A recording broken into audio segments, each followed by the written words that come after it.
Bienvenue sur la chaîne Parole Citoyenne, la chaîne d'un simple citoyen qui utilise les médias, le support YouTube pour échanger sur mes points de vue démocratiques. J'appelle cette vidéo Définir nos besoins.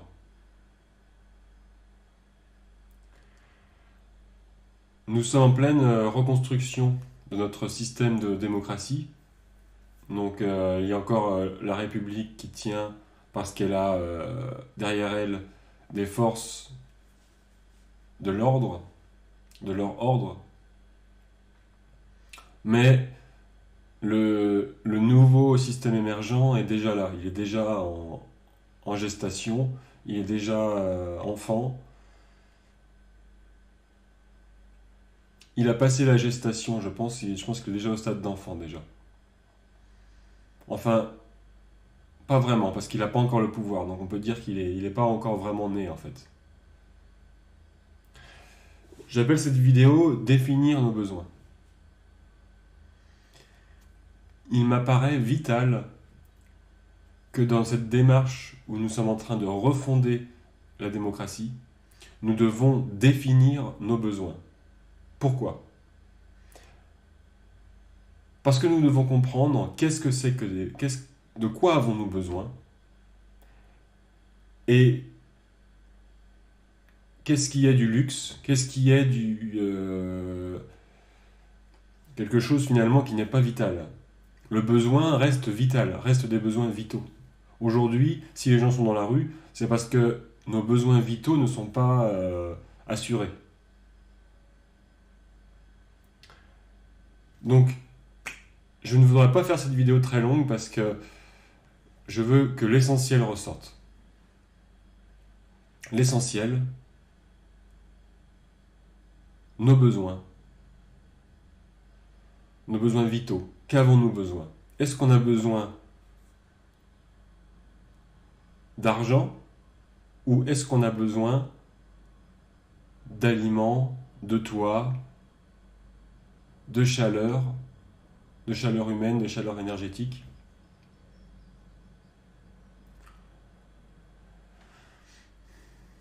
Devons-nous construire une société sans argent ? Devons-nous construire une société où l'argent est le seul rapport intermédiaire ? Devons-nous construire une société mixte entre des besoins vitaux qui sont assurés par un autre système que l'argent et l'argent qui est là pour le luxe ?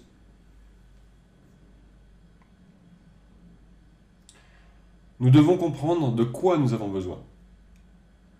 Parce que si on commence à se dire, ouais, alors, il nous faut un SMIC de 1500 euros, voilà. Ou un salaire universel de 1500 euros, voilà.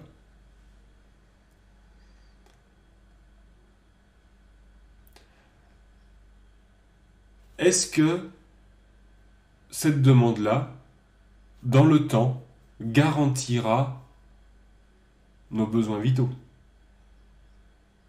Si vous avez tous les mois 1500 euros, quoi qu'il se passe, et que c'est votre seule source de revenus, il n'y en a pas d'autre. Maintenant, vous avez 1500 euros, vous ne pouvez rien demander d'autre. Vous ne pouvez pas demander de logement social, vous ne pouvez pas demander de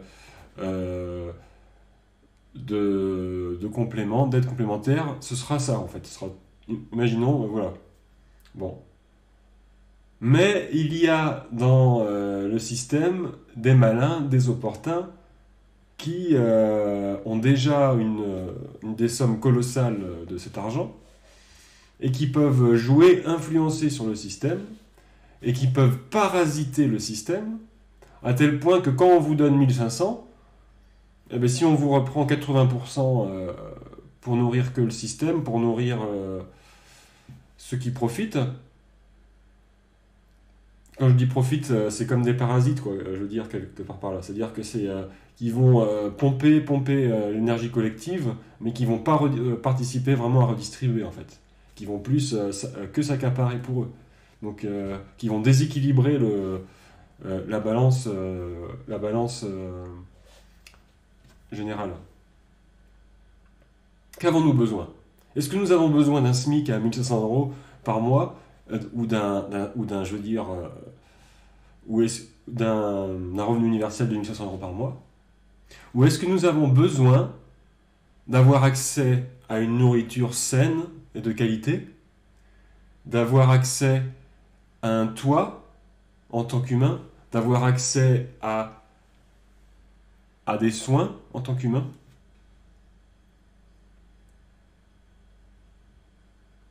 Je pense que cette question mérite d'être posée. Quels sont nos besoins? Quels sont, que définissons-nous comme besoin qui sera un besoin, un droit inaliénable? Réfléchissez à ça, parce que moi maintenant je vais donner mon avis personnel. Je pense qu'on doit faire un système mixte, c'est-à-dire que l'argent est là pour des échanges de luxe non vitaux, et pour les besoins vitaux, nous devrions faire de l'échange collectif. Donc, c'est-à-dire que l'accès à un toit, à un logement, ne doit pas être quelque chose qui dépend de l'argent. Ça doit être un droit inaliénable. Chacun devra avoir droit à un toit.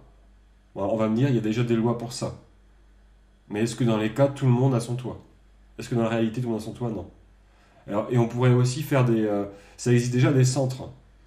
Mais aujourd'hui, le centre manque de vie, parce que dans le centre, on gère des pathologies. Alors que un vrai centre, c'est un centre où il y a de la vie. C'est où chacun a sa place. Chacun peut faire... et on peut faire des centres, par exemple des fermes-centres, par exemple. Et on va pouvoir cultiver du bio, devenir indépendant, faire de l'élevage, faire des actions où on respecte la nature, avoir des gens qui vont soigner, qui vont apprendre à gérer son émotionnel, à gérer ses émotions, à gérer son mental, à, à atteindre une harmonie qui fait que quand on est dans l'harmonie, dans la balance, l'humain ne tombe pas malade parce qu'il a tout ce qu'il faut, tout ce qu'il a besoin. L'humain il tombe malade, c'est quand il est déséquilibré. Et la maladie est là pour lui rappeler, toc toc toc, il y a quelque chose qui ne va pas, tu ne respectes pas ton corps. Et voilà, de quoi avons-nous besoin? Redéfinissons nos besoins avant de... Le, le RIC permet d'y arriver. Mais si, comme il n'est pas prêt encore d'être installé, fondons cette base qui est, voilà, nous on a besoin de ça. Nous on a besoin d'une nourriture de qualité, d'une nourriture de proximité. On a besoin chacun d'un toit. À la limite, on devrait pouvoir se construire une cabane et vivre dans des cabanes qui sont biodégradables sans avoir à payer si j'entretiens la terre et que je suis en harmonie avec elle et j'entretiens mon environnement, eh bien, je participe déjà à la société. J'ai pas forcément besoin de payer des impôts pour participer à la société. Aujourd'hui, on a un système d'impôts qui coûte beaucoup trop cher parce que voilà, on a nourri des élites, on a nourri un système qui fait qui se coopte voilà, maintenant on a tout un tas de choses avec en plus les nouvelles technologies qu'on n'a plus besoin du tout. Avant on avait besoin d'un notaire parce qu'on ne savait pas écrire. Mais maintenant, bon, le notaire il fait acte de notariat, c'est très bien, mais euh, je veux dire, il y a des métiers qui sont devenus un peu anachroniques. Et alors, quand on est dans la base, on vous dit, ben vous allez être remplacé par les robots et on n'a pas grand-chose à vous, donc pliez-vous, vous avez intérêt à venir bosser maintenant pour 3 francs 6 sous pour être travailleur pauvre. Ça, vous n'avez pas le choix, par contre, parce que c'est votre devoir de travailler. Il y a un truc vraiment comme ça, on veut nous forcer à travailler, faire même quelque chose qu'on n'aime pas. Et à côté de ça, le système, il est pompé, il est vérolé. Il y a eu plein de privatisations en plus qui ont affaibli cet état social qu'il y avait. Aujourd'hui, il n'y a plus de projet social, c'est que du bagou, de la communication et de la mise en concurrence. Donc, le système d'argent, il permet cette mise en concurrence très facilement par ceux qui dirigent le système. Mais si on s'affranchit de l'argent, qu'on satisfasse nos besoins en dehors du système d'argent, eh bien, on a gagné. On est prêt à s'émanciper.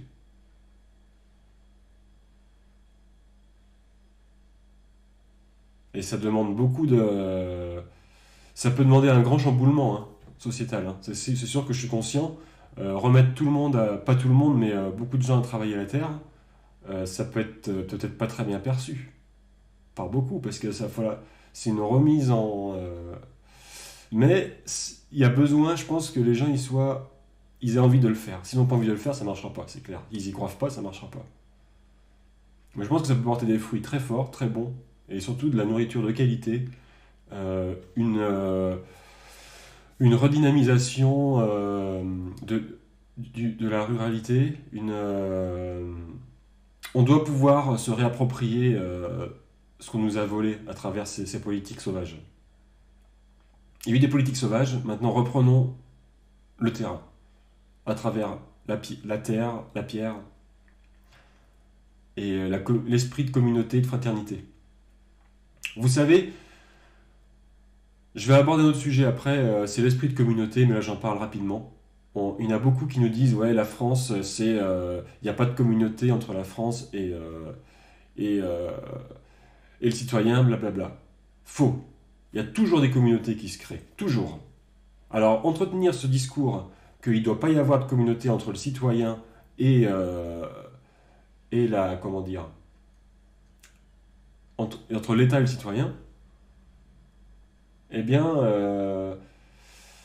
c'est, j'ai l'impression qu'on ne veut pas voir la puissance que ont les communautés, qui se gèrent ensemble et qui sont en équilibre, en relation d'équilibre avec les communautés autour. C'est une sorte de tribalisme. Et c'est pas, pour une démocratie participative, c'est absolument pas antinomique. Mais c'est sûr, si on défend la République, on veut défendre par exemple une religion, comme la religion chrétienne, on dit ouais, la France doit redevenir chrétienne et il ne doit pas y avoir de communauté. Moi je dis, là c'est retour à la case départ. Parce que la religion c'est du conformisme selon